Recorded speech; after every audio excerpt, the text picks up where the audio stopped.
दोस्तों, अगर आप एक लॉ स्टूडेंट है या फिर आप लॉ की प्रैक्टिस कर रहे हैं तो पैरिटी ग्राउंड को आपको समझना बहुत ही ज्यादा जरूरी है। एक्चुअल में पैरिटी ग्राउंड जो भी एडवोकेट जो क्रिमिनल की प्रैक्टिस करते हैं, अगर वह आर्गुमेंट करते हैं बेल के ऊपर, अगर वह बेल चाहते हैं तो फिर उस समय पैरिटी ग्राउंड बहुत ही ज्यादा महत्वपूर्ण होता है।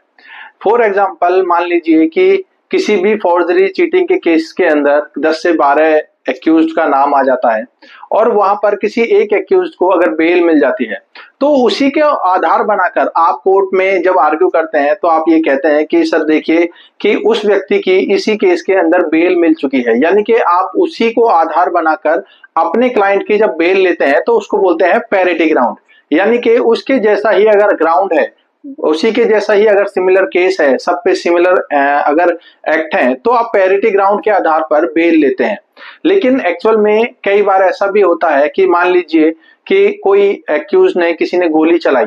और किसी ने, दूसरे एक्यूज ने उसको वो गोली जो थी वह प्रोवाइड कराई थी। तो ऐसी कंडीशन में अगर गोली चलाते हुए सीसीटीवी कैमरे में अगर उसकी रिकॉर्डिंग हो जाती है और एक प्रॉपर एविडेंस है कि हाँ उस व्यक्ति ने गोली चलाई थी, लेकिन अगर दूसरी तरफ देखा जाए तो जिस व्यक्ति ने उसको कट्टा या वो गोली प्रोवाइड कराई थी, तो उन दोनों में काफी डिफरेंसेस है।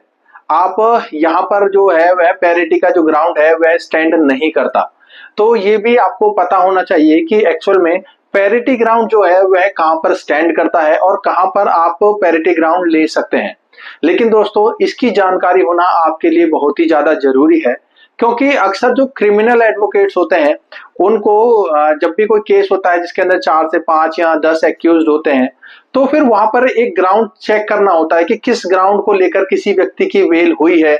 या उसमें से एक या दो व्यक्ति की बेल हुई है। तो आप भी उसी के जैसा सिमिलर ग्राउंड वहां पर चेक करते हैं और उसी को बोलते हैं पैरिटी ग्राउंड। तो इस तरीके से आप जब भी बेल की आर्गुमेंट करते हैं अपने क्लाइंट के लिए तो वहां पर आप चेक कीजिए कि पैरिटी ग्राउंड क्या बनता है या फिर नहीं बनता। तो इस तरीके से आप पैरिटी ग्राउंड लेकर अपने जो क्लाइंट है उसकी बेल ले सकते हैं। तो दोस्तों, मैं आशा करता हूं कि आपको ये वीडियो से काफी जानकारी मिली होगी। ऐसी ही लीगल जानकारी के लिए हमारे साथ जुड़े रहें और मेरे को ऐसी लीगल जानकारी के लिए अदर प्लेटफॉर्म जैसे यूट्यूब, फेसबुक, इंस्टा, इन सभी प्लेटफॉर्म्स पर फॉलो कर सकते हैं। Thank you very much.